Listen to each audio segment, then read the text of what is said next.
All right, so today we're going deep, real deep into something called grounding Oh, yeah? in metaphysics. Yeah, this is going to be a fun one. Yeah, it's like, we talk about like what's true, what exists, but grounding is all about like the why, right? It's like that hidden structure of reality. It is. It is. It's that scaffolding that you don't see, but like it's holding everything up, right? Yeah, and we've got these two big thinkers, right? Kit Fine Right, and Jonathan Schaeffer. Jonathan Schaeffer, yeah. And we're going to really try to get into their heads and see how their ideas can help us understand this whole grounding thing, go beyond just what is to like how and why it is. I love that. Yeah. Yeah, let's go deep. So when we talk about grounding, like what are we even talking about? I mean, it sounds kind of basic. It does, yeah, but actually it's Yeah. it's more fundamental than you'd think. At the heart of it is this relationship of dependence between things in the world. Like one thing depends on another for its existence or its truth. So is it like cause and effect, like one thing leads to another? Not exactly, no. It's not about like one thing causing another over time. It's more about this simultaneous kind of dependence. Think of it like this, like you've got a table, right? Okay, yeah. A table exists. It does right here. Yeah, exactly. But it exists because of its atoms, right? Like the table is grounded in its atoms. So it's not that the atoms caused the table to exist later. It's that the table exists because in that moment it's made up of atoms. Right? Oh, okay, I see it. Yeah, another good example is checkmate in chess. Oh, Right? Like checkmate, that state, it's grounded in the fact that the king is in check and there are no legal moves, right? Yeah. Like it's a logical kind of dependence, not a causal one. Oh, okay. Yeah, so you see, it's a bit more metaphysical, Yeah. than just regular cause and effect. Right, and it's deeper than just saying it, something depends on another, right? Like you Yeah. said, it gives us that direction, that explanation. Exactly. Grounding tells us which thing is more fundamental, like which one explains the other. So it's not just that, oh, this fact exists because this other fact exists. Right. It's that this fact is grounded in, like, explains. And the foundation. Yeah, it's the foundation of it. Wow. Okay, and now there's even debate about what can be grounded, right? Absolutely, yeah. Some philosophers think it's facts that are grounded, others say it's entities, and some even argue that it's truths themselves. So we've got facts, things, truth, all in the mix. Yeah, all in the mix. It gets pretty heady. Let's bring in our thinkers now. Let's start with Kit Fine, right? Yeah, Kit Fine, he's a big name in this whole grounding world. Yeah, what's his take? So Fine sees grounding as ontological ground, or sometimes he calls it constitutive determination, like what makes something what it is, Yeah. He often uses this phrase in virtue of, Yeah. like A exists in virtue of B, that kind of thing, right? Oh, okay, yeah. And for Fine, this connection, this in virtue of, it's metaphysically necessary, meaning like it couldn't be any other way. Right. And he, he's a very precise thinker, so he makes these really useful distinctions between different kinds of grounding, which can be really helpful to get our heads around this. Yeah, I'm ready for distinctions. Let's go for it. Let's break it down. All right, so first we have full ground versus partial ground. Okay. Okay, so full ground is when something like completely explains something else, like the fact that a ball is red and round. That fully grounds the fact that it's red and round, right? Like that's the whole explanation. Okay. Right? But then you have partial ground, where it's only part of the explanation. Like an element in a set that partially grounds the set size, but it's not the whole story, right? There are other elements. Yeah, okay. Right. So full is like the whole picture, partial is just a piece. Exactly. And then Fine also talks about strict ground versus weak ground. Okay, another distinction. Yeah, so strict ground is non-self-referential, meaning that like nothing strictly grounds itself. Like force causing acceleration, right? That's strict grounding. One thing grounds another. But weak ground is reflexive, meaning like for P to be the case is for P to be the case. So it can ground itself? It can, yeah. It's a bit more abstract, that one. Okay. Now, Fine didn't just stop at these distinctions. He actually went on to develop a whole logic of ground. Whoa, a whole logic. I know, right? He calls it PLG, and it's got some unique features, like, for example, doesn't have weakening. Weaken.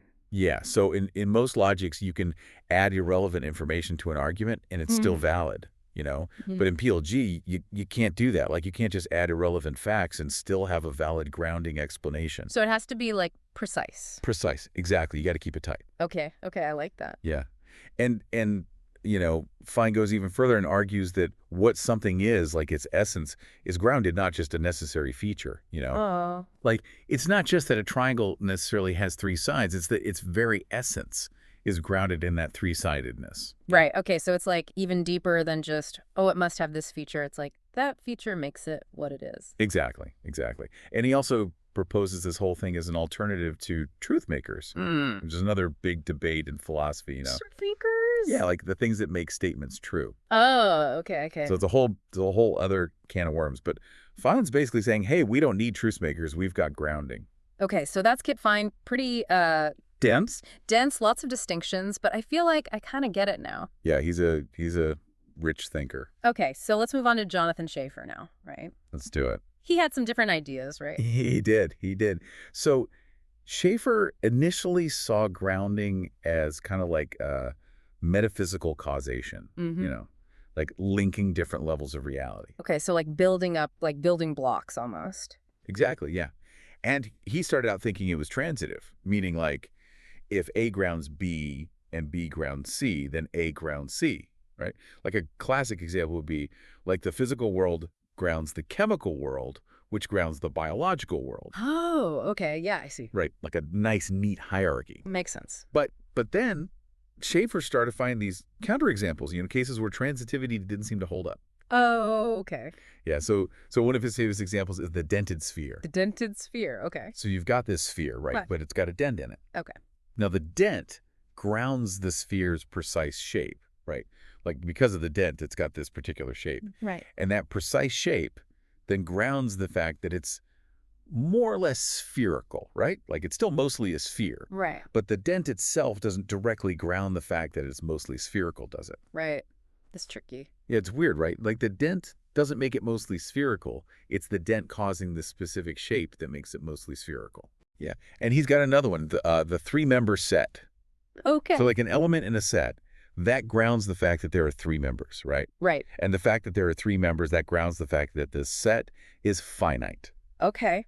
But the single element itself doesn't directly ground the finiteness, does it? Right. Right. It's like these intermediary steps mess things up. Yeah, yeah. So these counterexamples really challenge that whole transitivity idea. Okay, so where did he go from there? Well, this is where things get really interesting. Schaeffer came up with this idea of contrastive grounding. Contrastive grounding, okay. Yeah, so it's a bit more complex, but basically it's saying that grounding isn't just about, A grounds B. Yeah. It's about rather than SAC grounds, or rather than, like, you have to consider alternatives. Oh, okay, so it's like grounding in contrast to something else. Exactly, yeah. Like, Right. it's not just that this table is grounded in atoms, it's that it's grounded in atoms rather than, say, being made of pure energy or Oh, something. yeah. Oh, okay, I see. So it's like highlighting the specific way it's grounded. Exactly, yeah. And to try and rescue some of that transitivity, he came up with differential transitivity, which basically applies transitivity to the differences in grounding relations, That's a mouthful. It is, it is. But the important thing is that this whole line of thinking led Schaeffer to this idea of ground physicalism. Ground physicalism. Okay. Which basically says that the physical world is the ultimate ground. Yeah. Like everything else is ultimately grounded in the physical. So like a physicalist view of reality. Exactly, yeah. Okay. So we've got Fine and Schaeffer, two big thinkers with some pretty different approaches to grounding, right? Yeah, definitely.